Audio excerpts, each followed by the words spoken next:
My fiancé announced, "I bet my friends $10 you'd still marry me after I cheated." I said, "You're gonna win." Then I married her sister instead. She had to pay up at what should have been our reception. I, 29 male, overheard the conversation that ended my 5-year relationship in the most bizarre way possible. My fiancée Desiree, 27, was wine drunk with her 3 best friends in our backyard, not knowing I'd come home early from my shift. "So when are you telling him?" That was her friend Melody. Desiree laughed. "After the wedding, obviously. That's when the bet ends." "I still can't believe you wagered 10 grand that he'd marry you even if you cheated," another voice said. Sounded like Tamara. "Please, have you met Ethan? Man's so desperate to lock me down, I could probably bang someone in our bed and he'd still go through with it. Besides, I already did the hard part. 3 months with Rodrigo and this idiot hasn't noticed shit." My stomach dropped. Rodrigo was her spin instructor. "But what if he finds out before?" the third friend, Iris, asked. "Then I lose 10 grand. But he won't. Boy's too trusting. Plus my sister Colette keeps covering for me. She thinks she's protecting my happiness or whatever. Family loyalty and all that BS." I stood frozen behind the screen door. "Show them the video again," Melody giggled. I heard phone sounds, then male grunting and Desiree's very distinctive laugh. My hand was already on my phone, recording everything. $10,000, ladies. Easiest money I'll ever make. We get married in 8 weeks. I collect my cash at the reception, then maybe I'll tell him. Or not. Depends if Rodrigo's still fun. They clinked glasses. I backed away, went to my car, and sat there for an hour processing. Then I texted my best friend Jerome, "Need to borrow your spare room. We'll explain later." The next morning, I acted normal. Kissed Desiree goodbye, went to work but actually met with Colette at a coffee shop. "Your sister's cheating on me," I said the moment she sat down. Colette went pale. "Ethan, she said it was over. She promised me." "You knew?" She broke down, told me everything. The affair started 4 months ago, not 3. She'd caught them at Rodrigo's apartment when she went to return Desiree's gym bag. Desiree convinced her that she'd end it, that she just needed to get it out of her system before marriage. "I'm so sorry, I thought I was protecting your future together." She swore she loved you.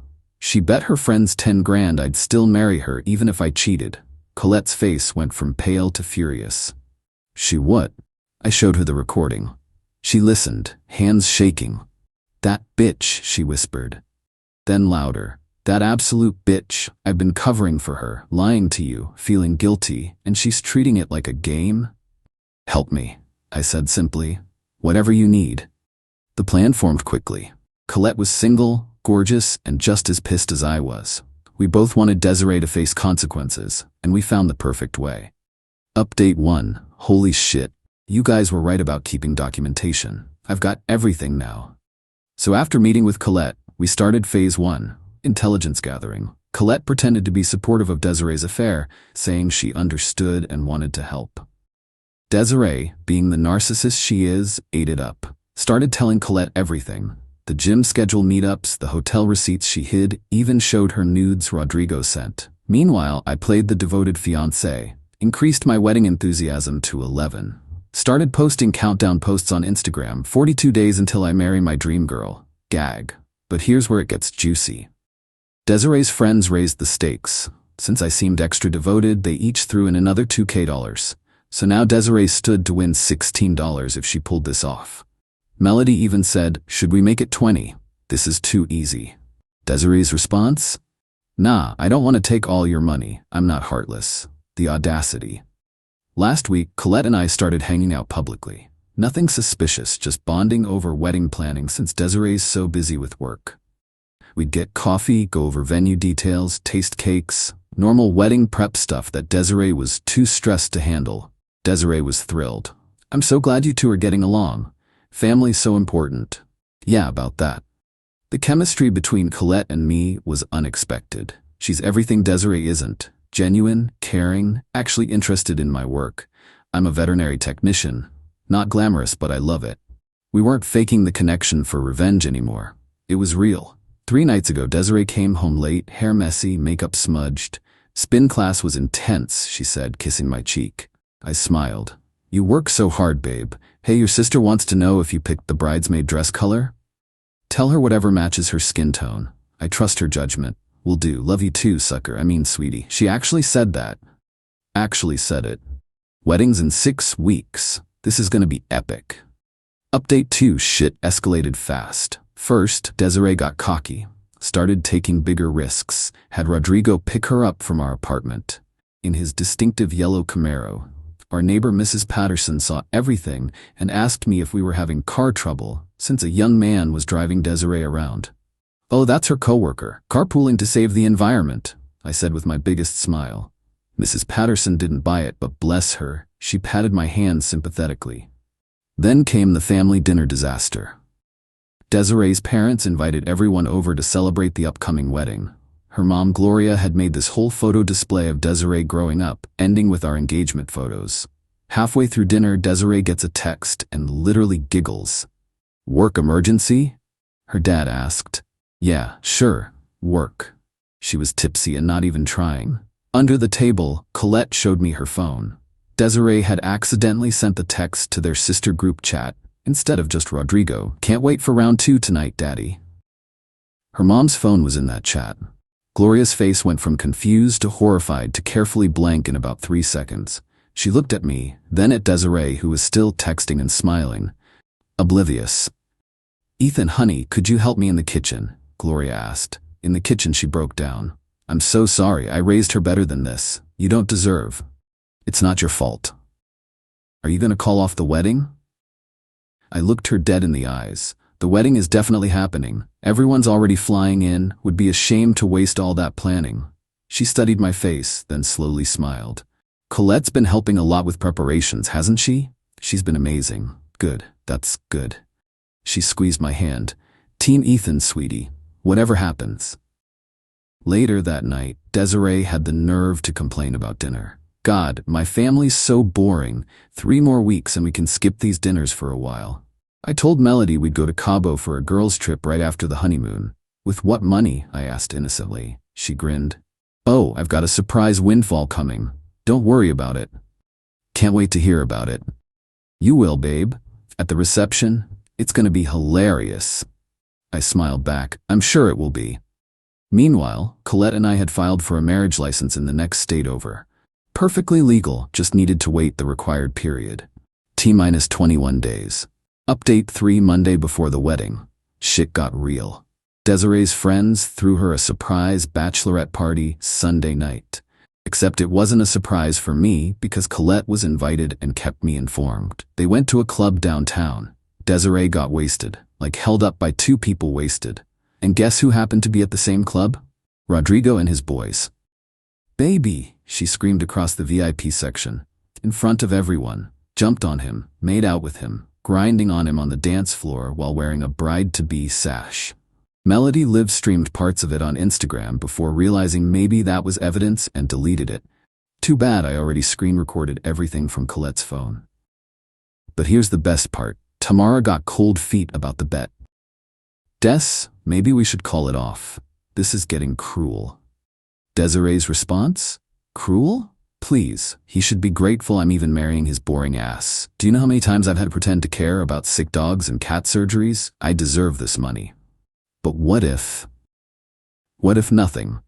The wedding's in 5 days. Invitations went out. His family's flying in from across the country. Catering's paid. You think he's gonna call it off now? Please, man doesn't have the balls. Iris laughed. Remember when you tested him? Came home with a hickey and said it was a curling iron burn? And he believed it, literally held ice on it for me.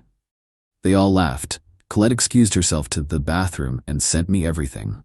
Tuesday, things got complicated. Desiree's ex, Marcus, reached out to me. Yeah, that Marcus, the one she dated before me. Found me on LinkedIn of all places. Bro, heard you're marrying Des, just wanted to warn you. She pulled this same shit with me. Cheated, made bets with her friends about it. I found out after she'd already won $5,000 that I'd forgive her. Don't be me. We met for beers. He showed me old text threads. Same friend group, same type of bets, just smaller amounts back then. She called you her practice run, I told him. Of course she did. Let me guess, she's betting you'll stay even after cheating? Marry her, actually. Damn, inflation hit her bets too. He laughed bitterly. You gonna run? Oh, I'm definitely showing up to the wedding. He studied my face. You got something planned. Let's just say she's not the only one who can make bets. Can I come to the wedding? Absolutely. Wednesday, Desiree panicked. Not about the affair, about her dress. It's too tight. The seamstress fucked up. She was screaming at everyone. The seamstress, her mom, Colette, me. Everyone's fault but hers that she'd been stress eating and drinking for weeks. The seamstress performed miracles and let it out. Desiree never even thanked her. That night, she cuddled up to me in bed. Sorry I've been such a bridezilla, I'm just nervous. I love you so much. Love you too, I lied. After we're married, things will be different. Better, I promise. I'm sure they will be. She fell asleep smiling, probably dreaming of her 16K. Thursday, yesterday, the families arrived. My parents, siblings, cousins, everyone. They all knew. I'd told them everything. My mom especially was livid but played it cool. Desiree, you look radiant, Mom said at the rehearsal dinner. Thanks, I'm so excited to officially be family. Yes, well, you'll definitely be part of a memorable day. Dad pulled me aside. You sure about this, son? Never been more sure of anything.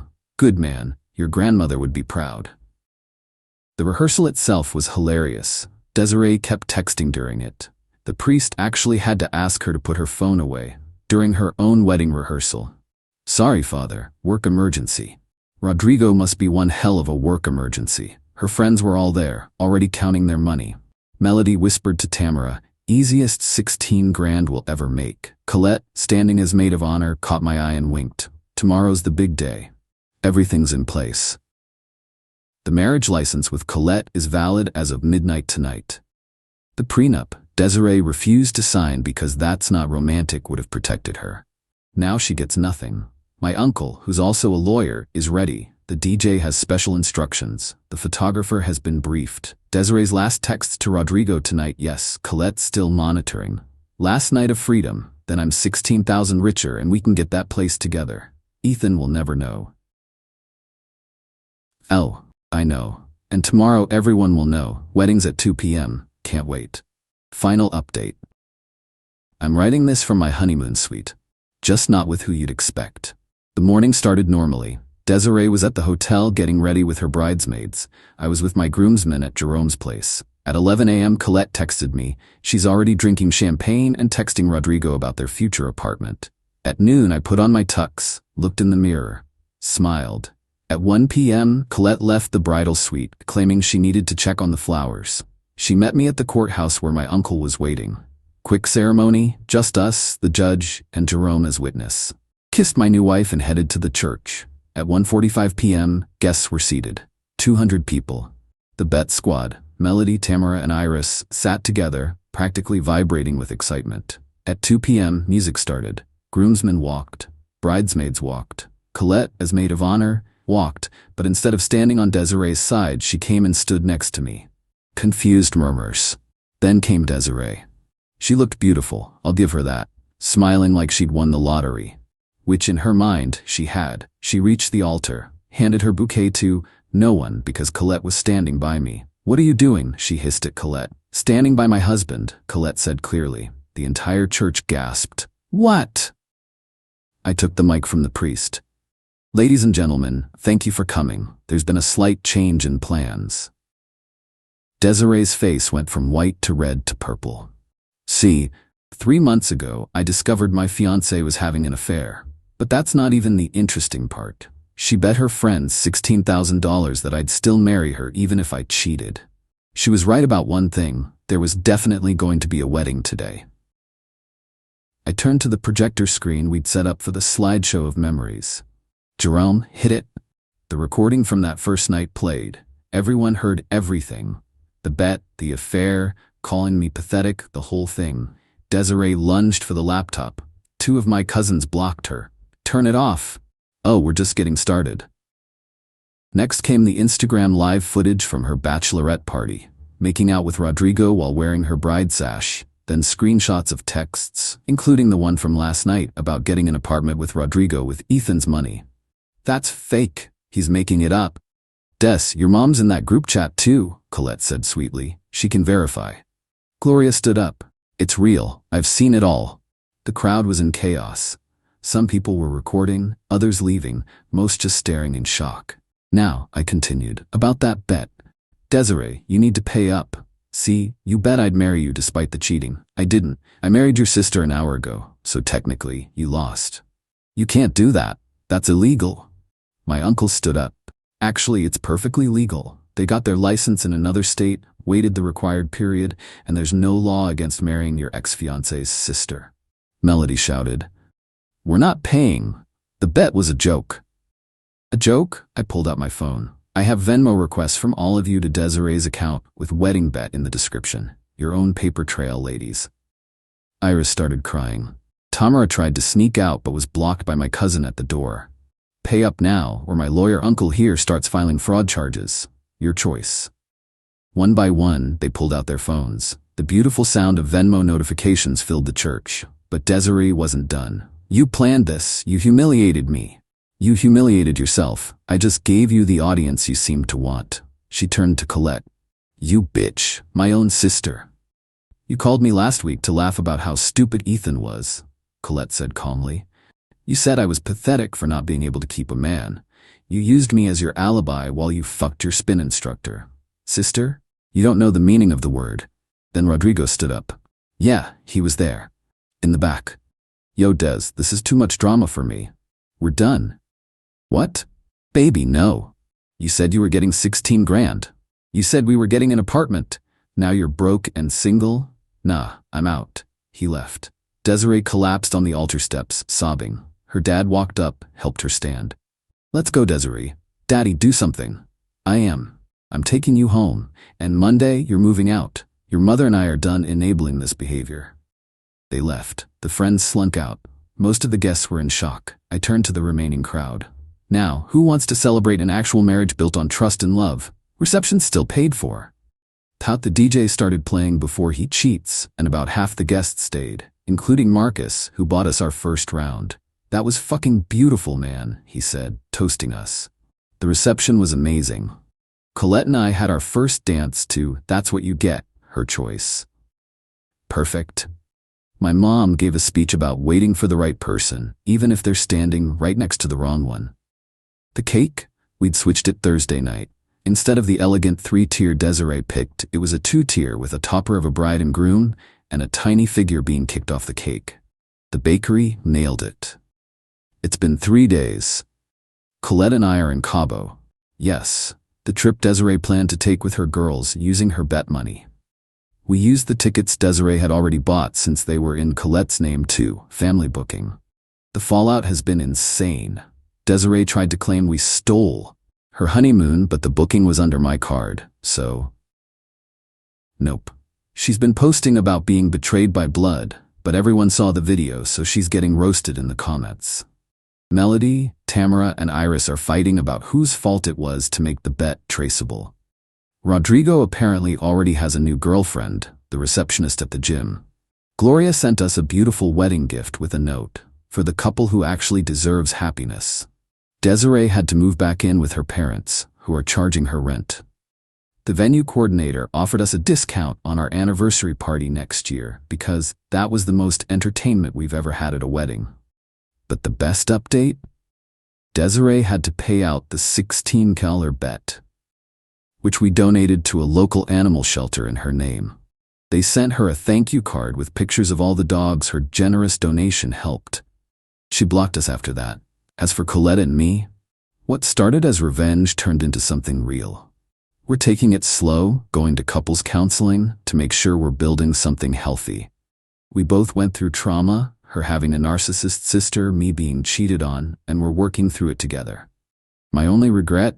Not seeing the red flags sooner. Like when Desiree made me skip my dog's surgery to attend her friend's birthday. Or when she called my job playing with animals. Or when she literally said her ex was too poor to keep her interested. To everyone asking if I feel bad, no, she made a bet that I was too pathetic to leave. She lost that bet in the most public way possible. Play stupid games, win stupid prizes. To everyone saying Colette and I won't last, maybe.